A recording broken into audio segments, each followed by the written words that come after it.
on anyone's windows. I wasn't trying to round it up. His Again, when the dog's barking, I salt go, and pepper I'm gonna go up my hair. road, and that's my route. Bro, don't nobody want your old dry biscuit having ass. I wasn't looking into houses. I'm interested in a house in an area. I was looking at that lake. That was all. People weird, bro. He said that I'm only here to burglarize you. I don't want to hurt you, but if you scream, if you make any noise, I'll shoot you. And the next thing I remember is he was on top of me in the bed. He actually taped all the way around my head so that I wouldn't be able to open my mouth at all. Tape over my eyes.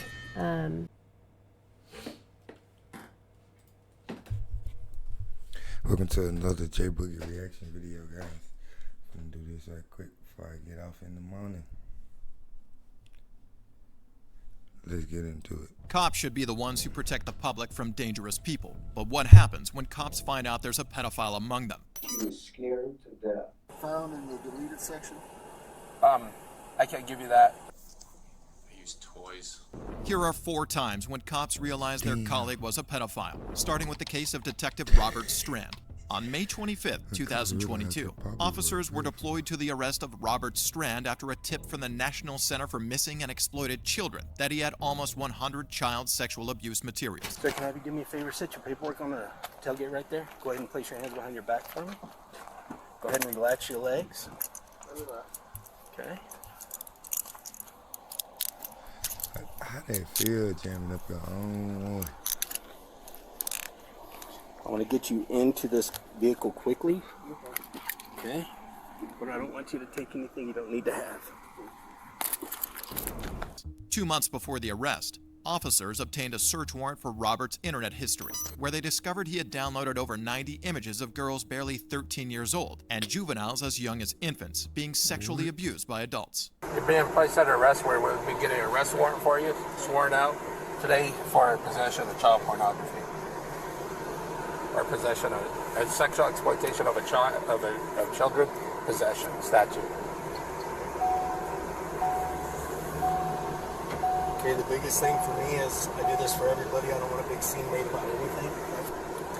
So I'm going to be as discreet as possible. Cooperate with me, we'll be fine.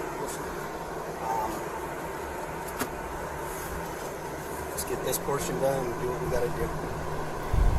The cops explained to Robert the reason for his arrest and his present transportation to a meetup point where officers from another police department would take over the case. Robert had no warning he was getting arrested that day, and so was expected to be anxious about the situation. But what he said next proved that wasn't the case. Yes, sir.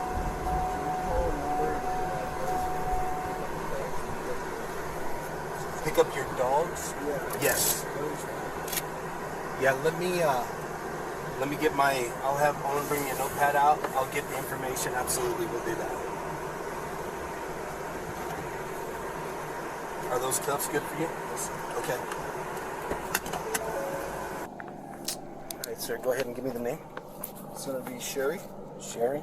Strand. S-T-R-A-N-D. Okay. Is there anything that she needs to know other than just take the dogs? Just take the dogs. Okay, as soon as they're completed the residence with the search warrant, I'll let her know and we'll get that handled for you. Robert knew that if convicted and found guilty of his alleged felony crime, he was likely to spend anywhere from 5 to 20 years in prison. But he somehow remained unfazed by this possibility and worried more about the welfare of his dogs. During his arrest, other officers were also dispatched to the court for the search of his home. They wanted to get all the information about the case, and so did Robert. So, I know you probably can't tell me who or why. Was it, can you at least tell me if it was in the deleted section? Sir, I don't see. I'm not that guy. Oh. He said, "Were they in the deleted section?" Yeah, I don't deal with the forensics. I'm unaware of how that operates. I mean, I have a very Bro, you one of them. small, You a P. IQ when it comes to You a that. P5. I'm sure that Special Agent Pena will be able to answer some questions for you. Absolutely. Okay. I wish I did, but I do not. No, you're fine. So what happens from there? They'll go ahead and finish processing all the scenes. Okay. We're going to turn you over to Rio Rancho Police Department for transport and detention. Okay. And is it going to be this jail here or Santa Fe, do you know? Sir, I don't. Okay, so I'm unaware of how. Yeah, I'm unaware of how Rio Rancho deals with these types of detentions. I don't know. But I'm sure we'll advise them of who you are, and so that'll be taken into consideration, of course.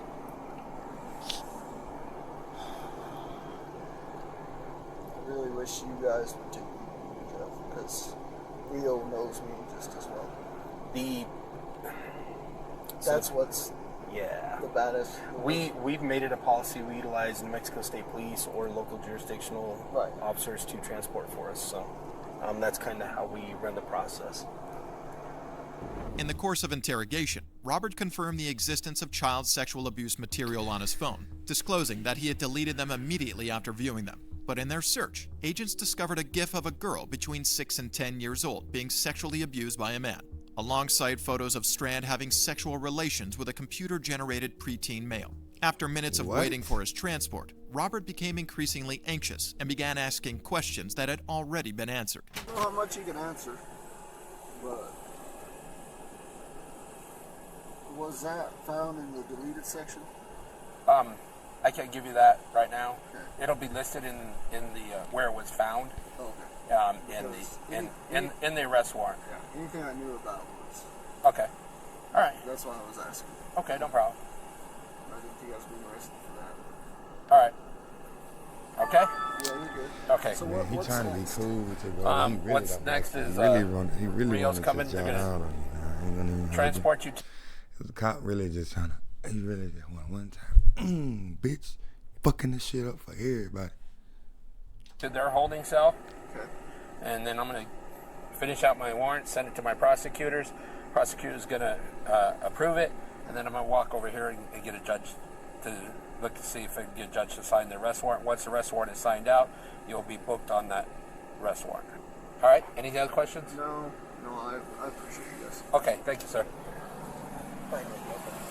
Robert, who had recently become a detective, had been with the police department for 8 years before his crimes were uncovered.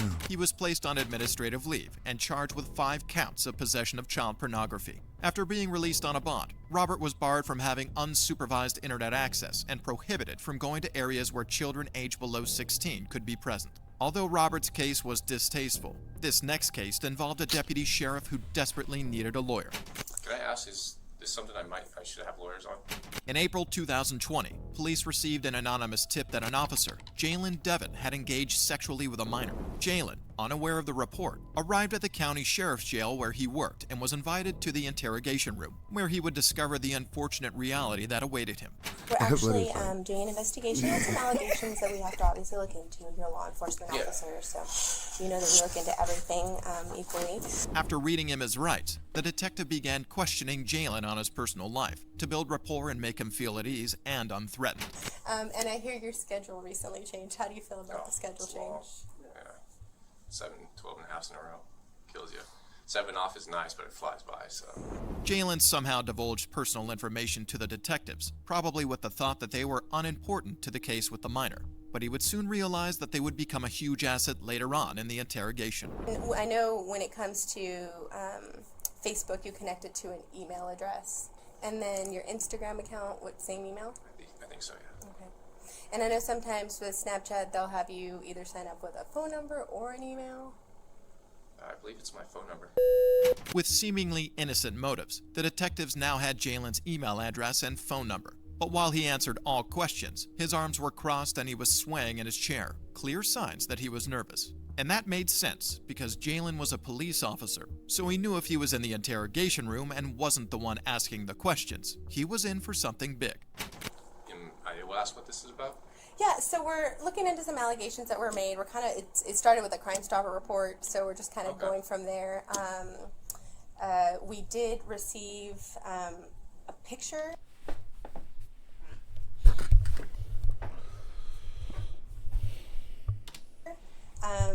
That, you know, when we looked into it, it looks similar to you, so I don't know if you can take a look at the picture and just tell me if you've seen this picture before. So this picture right here.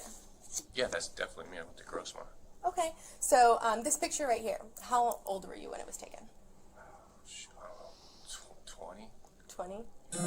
Have you ever used this picture on any social media site? I think it was Snapchat back in the day, yeah. Okay.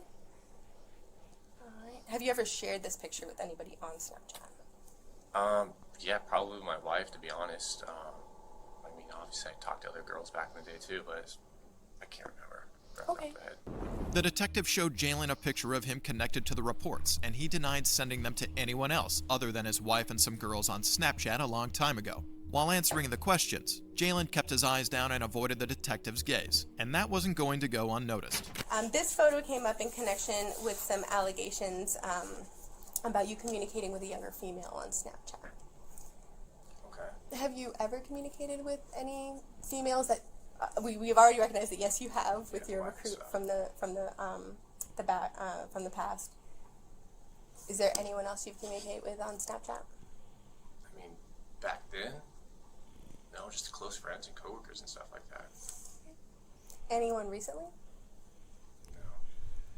This was Jalen's 5th year as a police officer, and he had been trained for half a decade in the art of remaining calm and even concealing his emotions when necessary. The one-word reply, closed body language, and evasion of eye contact all rang alarms to the detectives that there was something he didn't want them to know, but he quickly realized that they knew a lot more than he thought. Well, along with the photo came some additional information about your personal life. Okay. And based on some of the information you shared with me today, it seems to add up. Okay.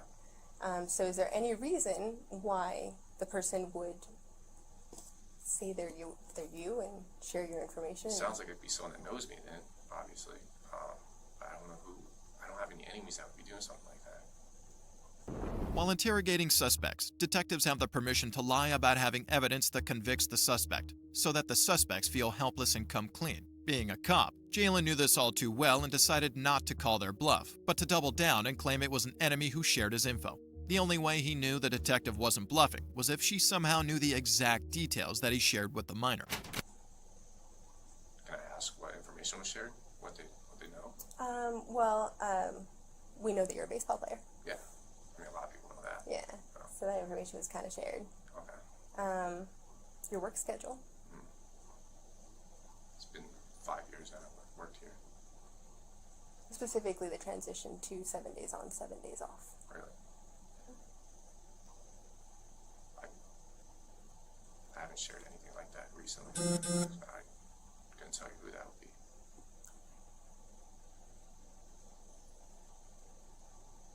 Stiff-bodied, breathing into his chest and arms wrapped around himself for comfort, Jalen realized he mistook the detective's friendly personality for ignorance, and it was clear now that things were only going to get worse.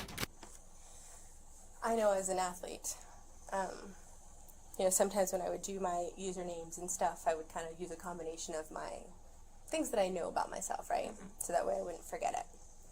So this particular picture came from an account with this username, right? J178211. Okay. And I recognize that your jersey name in college was 17. Yes, it and was. then high school was 82, and it was 11. In I 2011. never had 11. No, as far as you graduated in 2011. I did, yeah.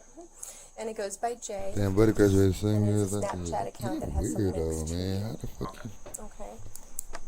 Jay, I'll be very honest. I want to know the truth. Yeah, no, I never even heard of that account. Okay. The Snapchat account that shared Jalen's picture and personal details with the minor was J178211, a combination of his name, 17 being his baseball jersey number in college, 82 his jersey number in high school, and 11 standing for his graduation year of 2011. On top of that, it was linked to Jalen's email address and phone number. After several questions, Jalen asked for a lawyer, although regrettably a little too late. This case involved 4 victims between the ages of 12 and 14, with prosecutors contending that there were more than 41 victims who couldn't be tracked down to verify their ages. Jalen pleaded guilty to 18 felony and 2 misdemeanor charges and was sentenced to 12 years in state prison. While Jalen eventually pleaded guilty to his crimes, the next cop's denial was an entirely different level. Listen, I'm out here. I know what you're right here to do. I'm not here to do nothing. Listen. I'm here to get a Turkey Hill ice. On August 15, 2020, 2 men had agreed to meet up at a store after talks on a dating platform. But upon making contact, they weren't so happy to meet each other. Hey, what's wrong? What you here for? How you doing? What's your name? Paul. Paul? Yeah. What you right here for? What's that? What you right here for, Paul? Me? Yeah. I'm here to meet some of my friends. Here to meet. Here to meet your friends? The man in the car identified himself lied. as Paul, and he acted quite strangely for someone approached by a person he had planned on meeting. But that was because the person with the camera wasn't the person he thought he'd meet there, and he was in for something big. I'm here to get some turkey hill iced tea. Some cash. Why? Oh, don't. Keep your hands where I can see him. Who are you?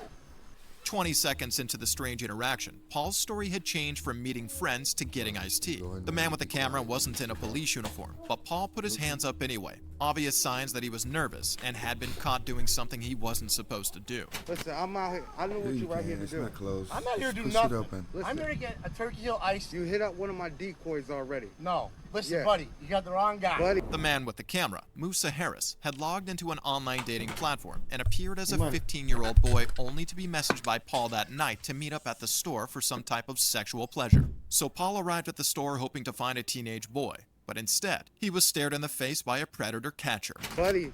Paul? No. My name's not Paul. You just said Paul. No. You just said your name Paul. My name's not Paul. You got the wrong guy, buddy. The man had faked his online persona so well that it was the first answer his brain could think of in a hostile situation. But when he realized the extent of the situation, he tried so hard to disassociate himself from the persona that his brain entered a flight mode. What?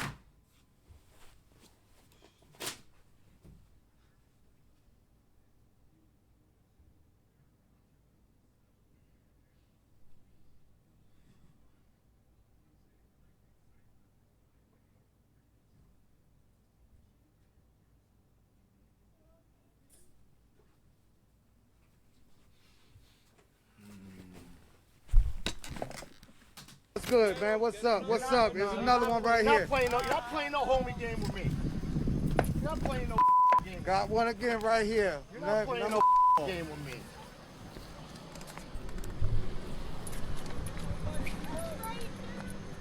But he got a plate and everything. When you love something, you do everything to make this the meaning. Get your ass out of here. The predator catcher had struck again, but at that time, he didn't know who exactly he had caught. The man he caught was ex-police officer Leonard Gali, who was terminated 3 years before this incident for breaking office protocol. He was ordered to undergo sex therapy and is now registered as a Tier 3 sex offender. Leonard was sentenced to 1 to 2 years in prison and 5 years of probation. But the next suspect's crimes earned him 440 years in prison. I don't know nothing about the lady. She was scared to death. On June 10, 2006, at approximately 12:30 a.m., a female 911 caller reported a man looking through her window, and upon arrival of police, they saw their colleague, Jeffrey, by the side of the house. Jeffrey was arrested and taken to an interrogation room with the hopes of a sensible explanation, but the detective was left disappointed. Did you meet up with the police officer last night? You're talking about Zena. Yes. When I was walking around by the lake, looking at the lake down there. Again, I drove down there. I couldn't sleep. All right. Houses come up for sale in that area all the time. I'm interested in buying my mother-in-law a house. She lives up in Ridley. She's, she's poor. She's on fixed income. I want her to move closer to us. Houses come for sale. There's a townhome right there for sale. It won't work. But anyway, I was looking to see what kind of access went down to that lake. That's all. All right. I was starting to walk around, parked, walked down, looked at the lake. When I was leaving, where'd you park it? I don't know the name of the street. But it wasn't right there where you were at. It was by the lake. That lake goes behind those houses. The cop claimed he was in the area at 12:30 a.m. because he was looking for a new place for his mother-in-law and was only making his way back to his parked car when he got arrested. The detective felt Jeff's story was rather outrageous, and it wasn't a situation a cop would knowingly put themselves in. Oh my God, he could have did better. That kind of thing is not within the norm. We don't, as police officers, we don't walk around at 12:30 at night in the morning, walking in between the houses. I didn't walk between the houses. I was by the lake. I couldn't keep going, so I walked up between the houses. That's it. Come on, Jeff. I mean, yes. I mean, that is just it doesn't make sense to anyone. All right. It doesn't make sense. Again, does it? Yes, it makes sense to me because that's what I went there to do. Right?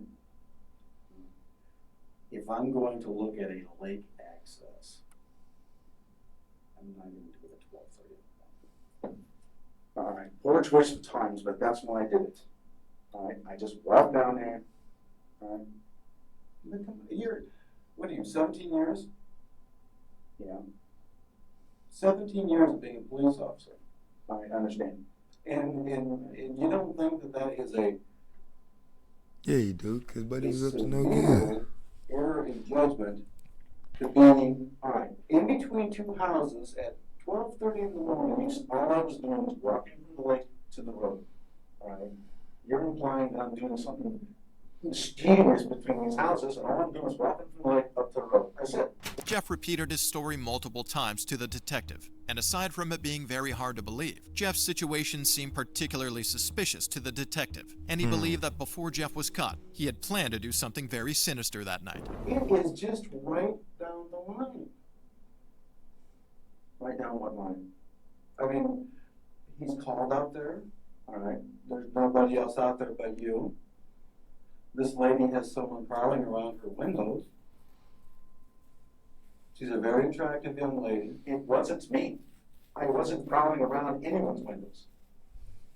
I wasn't prowling around at all. His Again, when the dog's barking, I salt go, and pepper I'm gonna go by the hair. road, and that's my walk. Bro, don't nobody want your old dry biscuit having ass.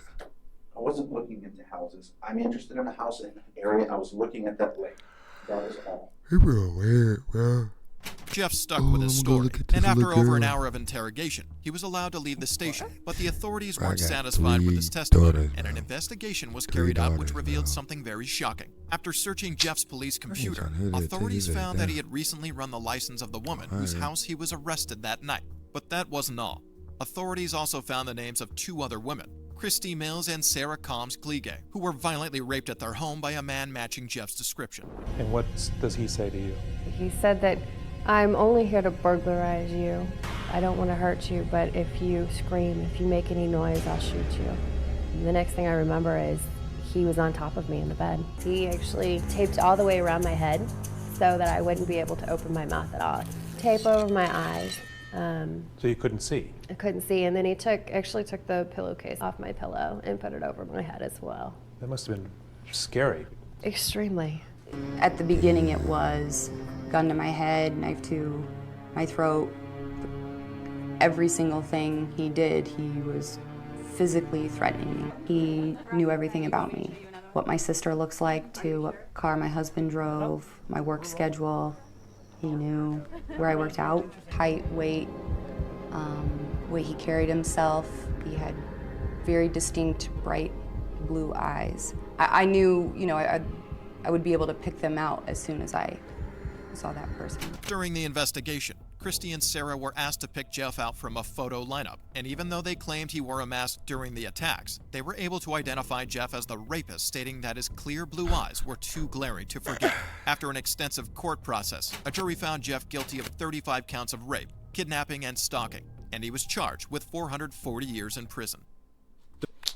Bro, that shit's crazy, man. Keep y'all kids safe, bro.